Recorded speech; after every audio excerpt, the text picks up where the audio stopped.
All right, so it is actually late right now. So good evening, good afternoon, everyone. I have been promising all day that I would do a video, and I have been honestly a little busy, so I haven't had an opportunity to, but it was incredibly important that I address some things that went on yesterday before time got away from us, because a lot of people had a lot of questions, and so I want to speak directly to you to talk about the questions and answers and to try to address some of your concerns. If you aren't aware, yesterday the Rochester Police Department decided for whatever reason to stop a vehicle, and during that traffic stop some individuals were arrested, which happens, but at the time of the stop, my understanding is there was a child. In this particular instance, the child was actually 10 years old. There was a 10-year-old girl in the back seat of the vehicle, and for whatever reason, and to be honest with you, I'm really unclear on this. I haven't been able to ascertain why, even still. For whatever reason, that 10-year-old who was in the car at the time of the arrest was also arrested. And I don't want to argue with you about what arrested means, right? She was handcuffed. She was placed in the back of a police car. She was transported to booking. I don't think she was charged with anything. I've spoken to a lot of people. No information that I've obtained has given me the indication that she was charged with any crimes. She just was handcuffed, transported in a police car, and brought to booking. The most concerning factor for me is my understanding is at the time of that detention, if you don't want to call it an arrest, occurring, her mom was actually present on scene. So the dad's pulled over, not the dad, a family member is pulled over for some alleged traffic infraction. I believe that it was expired inspection sticker, but I don't know for sure, and I don't want to say what I don't know. A family member is pulled over for an alleged violation of an expired inspection sticker, and my understanding is at the end of that interaction, approximately 5 people are arrested, and one of them is a 10-year-old. And my understanding is that while this is transpiring, mom gets news, right? Mom finds out this is going down, and she books it to that location to get her baby, to get whoever she can get, to get her children, to try to fix this, to try to be like, all right, well, I'm mom, here I am. Let me get whoever you're not arresting. Let me get those people and whatever. And my understanding is mom is actually physically present at the location when she's arrested. Guys, I'm confused because unfortunately, sometimes people get arrested with their kids. That happens. Sometimes you are out and whatever, and the police find you, and sometimes people get arrested and they have kids with them. That happens. And traditionally, in those instances, what we do is, number one, call a parent, because it's traumatic for children to watch their parents get arrested and to go to CPS custody if they could just go with a parent. So we try to call a parent or other responsible family member to come in and to assist, right? If those people aren't available, then maybe as a last resort, we call CPS and we say, come get these kids. And sometimes, absolutely, if CPS is busy, if the world's not closed and people have other stuff to do, because baby, the world is closed. CPS is busy? I don't think CPS is busy because the world is closed. So chances are, but whatever, that's my own speculation. You call CPS to say, hey, come in, we have this kid, her parents are getting arrested, we don't have anyone else to take care of them, we need a responsible adult. You know what you don't do? Guess what you don't do? I know you know. You don't put a 10-year-old child in handcuffs and put them in the back of a police car and bring them to booking because it's traumatic. Getting arrested sucks. It's really, really difficult, and it's really traumatizing, and it's really scary when you're a full adult, when you are a person who knows the law, when you are a judge. it is scary to get arrested. I can only imagine what it feels like for a 10-year-old who probably is afraid of the police because on a regular basis they kill people that look like her. Who probably is afraid of the police because they just took her dad and her brother and everyone else that she loves, and they've been harassing her family, or at least, irrespective of what you think, that's been her perception for a myriad of years. I can only imagine how that baby girl felt. And that's the point of this conversation. So I led with emotion. I didn't mean to. I meant to lead with information because that's always my point, right? To inform you. Yesterday, the Rochester Police Department initiated a traffic violation. My understanding is, upon information and belief, it was based on a lapsed inspection sticker. After initiating that traffic stop, they arrested a family of people. And I don't even mean to discuss the family because I don't know enough about that situation to discuss it. I literally mean to discuss the 10-year-old because they also, in the arresting of that entire family, arrested a 10-year-old child. And I don't want to argue semantics with you. So an arrest is a detention, right? And so if I'm in handcuffs and I'm not free to leave and I'm in the back of your car and I have to go to booking, I can't go with my mom, I'm arrested. And generally in the United States, we don't arrest people. Well, I'll narrow it to New York because I'm only licensed here. We don't arrest people without probable cause or reasonable suspicion to investigate further, right? So I don't find any probable cause that this child committed a crime. I've heard some rhetoric that perhaps she was going to be charged with OGA. She's 10. She wasn't charged with anything. She was detained and released to her mother. So there are two schools of thoughts. One, this is an OGA, obstructing governmental administration. And if you believe that, then you believe that the police told her to get out of the car and she didn't get out of the car. And that is then illegal, right? Because the police told you to do something and you didn't obey.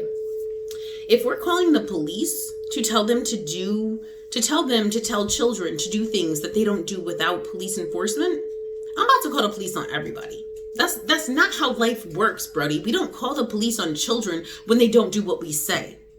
Are you insane? Do you know that the police would never have anything to do besides be at daycare centers and schools?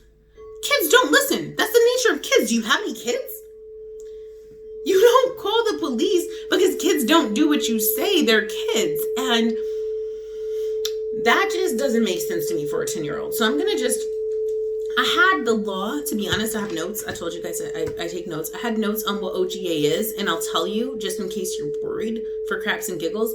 OGA is when a person intentionally obstructs, impairs, or perverts the administration of law or other governmental function, or perverts or attempts to stop an officer from performing an official function. But she's 10. Like, I don't even want to play with this. She didn't get charged with OGA. She's not charged with OGA. And there are additional factors, and she's 10. This is a reach. So the second reason that was given that she was detained is because she didn't have identification. And so they weren't able to ascertain on scene whether or not she had warrants. And so they needed to bring her down to booking so that they could verify her identity, which happens to people all the time. This is a new little interesting loophole that the police are taking advantage of, right? Oh, you're right. Now bail reform, we can't hold you, but I don't know who you are. I don't know for sure. Or this is a DV situation, or you don't have ID. So I'm going to take you, I'm going to hold you until a judge can see you, and you'll be released tomorrow 99% of the time, but you're going to jail tonight. And isn't that annoying? Yes, it's very annoying. It's a very effective way for the police to get people to do what they say, whether or not they have the authority to enforce people doing it. So that is the second excuse I've heard, that she didn't have identification. Well, she's 10. So 10-year-olds don't have ID. See, the way that your permit is set up is you don't get it until you're old enough to actually go apply for it. And because when you're 10, you don't drive cars, you don't need a permit when you're effing 10. So maybe she had like a bus pass, but I don't think she had it with her because she wasn't on the bus, she was in the car. And to be honest, actually, I'll come full circle. I believe these children are homeschooled, so she probably doesn't have a bus pass. She probably doesn't have any school ID. She probably doesn't have any identification because she's 10. And 10-year-olds 10-year-olds don't have ID. So that second prong of we can't establish who you are when your mom is here telling us who you are, not so strong either, guys. Third, this is the most ludicrous argument I've heard of all. The police handcuffed her and placed her in the back of a police car for her own safety when she started to walk into the road. She was in the car with her dad. My understanding is over an expired inspection sticker. You could have gave him a ticket and minded your business. Because you don't go to jail over expired inspection stickers. Nobody does, right? And so that's what's most concerning, that this man says, I personally feel, or this family says, I feel like we've been bullied by RPD. And some people want to get hung up on that and choose to say, well, we don't want to support but that happens in real life here. And we have a family that's saying, we feel like we've been bullied. And then we have this incident that kind of supports everything that they're saying about being bullied. And we're hesitant to jump on board. What we know for a fact, right, is that a 10-year-old child was handcuffed and transported to the North Clinton section in handcuffs in the back of a car away from her children. What we know for sure is that regularly we see Black people dying at the hands of police on television, right? So we know that our kids don't necessarily have this hero type perception of police officers. We know this little girl was arrested and taken away from her family. I believe her dad, her brother, and several other individuals were arrested as well that night. Her mom came to get her. She wasn't released to her mom, and she was then brought to a police barracks where individuals who are getting arrested and booked are brought, where there is probably a exorbitant exposure to COVID, where it's just so unideal, right? So I am disgusted by this ideology that Black people only deserve justice if they're perfect. And I even now with this 10-year-old see people coming out and saying, well, what did she do? What is it? Like, stop it. We don't have to be perfect people in order to not be abused, in order to not be accosted, in order to not be assaulted, in order to not be arrested. We don't have to be perfect, but I don't know if you can be more perfect than a 10-year-old. Because that's like the epitome of perfection. Like, that's kids when they're good people. That's like, do you think that ever again this child will rely on the police? Do you think that this helped community relations between the Black and brown and the police? What did this accomplish? How is this okay? I'm disgusted and enraged and incensed. I really am. And so I wanted to give you guys information, and I've just been in my feelings for a bit. So let me tell you some things.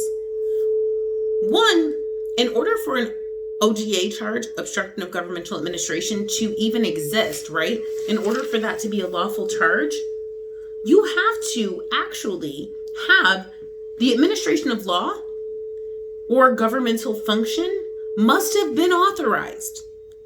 You have to have a legal reason to be bothering these people in the first place. And I don't know the underlying circumstances of the fact, but so if you're talking about charging her with OGA, you have to have a reason, and I don't know that an inspection sticker being expired is a reason to do all of this. Two, right? There were two things. There was a missing front plate. You only need one plate in New York State. Equipment violation. And again, I'm just going to put a caveat here because, they bother me. This is not attorney advertising, but just in case anybody thinks it is, I'm an attorney in New York State. Let's pretend it's attorney advertising. I'm just saying that you don't have to have two license plates in New York. You don't. And, the expired inspection, obviously that's valid, but that is a ticket. That's not an arrest typically. It's insane to me to think that you think that you're protecting a 10-year-old by placing her under arrest. Being arrested is traumatic. It's terrifying. It is the biggest loss of control I've ever experienced in my life. And I think that, guys, this case, I think resonates with me more than many cases. And I was wondering why I was so affected. But if you go back through all of the videos, there's one video in particular. It's probably It's usually heralded as the only time I cried. People like me to cry. I don't really like to cry. There's one video where my daughter, it's a sentencing actually, and I'm not wrong. My daughter stands up and she spazzes out, and the deputies go towards her and they tell me to sit down. And I'm literally in jail, guys. I'm in custody. I'm not handcuffed, but I'm in a jail outfit and I'm in custody. And they say, sit down. And you're supposed to sit down. And I go to sit down, and I literally, this is what you see. You see, because I can't. Because my daughter is responding to the injustice that's occurring, and she is standing and deputies are walking towards her. And I'm thinking, if these deputies touch my daughter, I'm about to lose it all. I'm about to lose this job, this degree, because I've never had the number of people, I think, the number of Black men particularly, to be honest, reach out to me as I have in this particular case.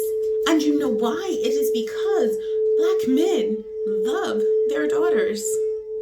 They do. They love their daughters and they love their mamas. And they are astonished by this, and they are afraid, because they say, if that would have been my daughter, I would have went to jail for murder. And today when I was out protesting, because we're not just talking, we were out, we protested today, we'll be out again tomorrow. That man said to me, I'm not using names. I don't intend to use names. I know you guys know who these people are, but she's 10, so I don't plan to using names. Her father said to me, I was arrested first. So I was already in the back of a police car when they arrested my daughter. But I lost my mind. And I remembered being in court and deputies walking towards my daughter. And at that point, still thinking, I still have this job. I'm still a judge. And thinking, well, there goes that. There goes that judge job. There goes the law degree. Because you're not going to touch that one. All rationale, all common sense, all whatever goes out the window when it comes to these kids. What you're not going to do. What you're not going to do is ever touch one of mine. So I could only imagine the way that those parents felt. I said attorney advertising. I gave my admonition just because they be at me. This is not an attorney video. This is a human being video. I can only imagine the way those parents who know that your job as a human, once you create children, is only to protect them, felt when the law came and they couldn't protect their own daughter. I can only imagine, and my heart and empathy and everything went to all of the men. So many men called me today and said, Leticia, I'd have been in jail for murder about mine. And I know they're not mine. And this is a problem. Because if that father, whose only desire, right, is to protect their children, would have responded with violence or aggression or in any way that wasn't perfect, he would have been charged with violent felonies. Imagine if he would have fought, that would have been an assault. If he would have had a firearm and discharged it, that would have been a criminal possession of a weapon or an attempted assault or an attempted murder. Or imagine how poorly the situation could have gone because the police didn't slow down and think and be humans. We don't arrest 10-year-olds. And to be honest, they know that because they didn't arrest her. We don't handcuff 10-year-olds and transport them in the back of police cars, particularly when their parents are available to pick them up, because being arrested is traumatic. And I'm sorry, RPD, if you don't know that arrests are traumatizing because you've never actually been arrested, but they are. They stick with you for the rest of your life, whether you actually did something or not. And she's 10. And she's scared of you. And your job is literally to protect and serve her. And you've terrified her. Who won? Like, what did we accomplish? Not gonna have this conversation all day. I meant to have a different conversation. I guess I'm still emotional. I was supposed to be super factual and super about the facts. You want the facts, we don't fucking arrest 10-year-olds. Period. Especially when they don't commit crimes. Short version. Long story short, guys. I know a lot of you want to try to defend the police. I can't wrap my mind around it. It is mind-boggling to me. It is destructive and it is hard. I don't have any energy to give you. If you think that the police are right all the time, okay, well, congratulations. I'm sorry, slavery's over. You don't get to live in the house, okay? So you're still going to be in the field and they're still going to kill you and your thought process serves no one. I don't know, my bowl is getting kind of loud, so I think that maybe my emotions are coming through too much. So here's what I'm going to tell you. 1, kids don't have ID. 2, kids don't drive cars. 3, kids shouldn't get arrested. We actually just raised the age in New York to 16 because everyone agreed that kids shouldn't get arrested. 10-year-olds shouldn't get arrested, especially if they haven't committed crimes. Kind of common sense. Getting arrested sucks. Super traumatic, really hard experience. And for a lot of Black people, you're literally scared you're gonna die. Yeah. Going to die. Going to die is a big, big, big fear, guys. So what do I want from you, right? There's supposed to be a call to action. You always want me to call you to action. I never call you to action. Guess what? Tomorrow, 3 o'clock, North Clinton Precinct, we there. North, I can't say it all together. North Clinton Precinct. It's a protest. It's a protest. Tomorrow, 3 o'clock. This could have been your child. This could have been your grandchild. This could have been much worse, but for the family's ability to contain themselves. This could have been a whole different conversation. We shouldn't expect more from civilians than we do from people who are actually paid and trained to work with civilians. So pull up. I'll be there, and I hope to see you.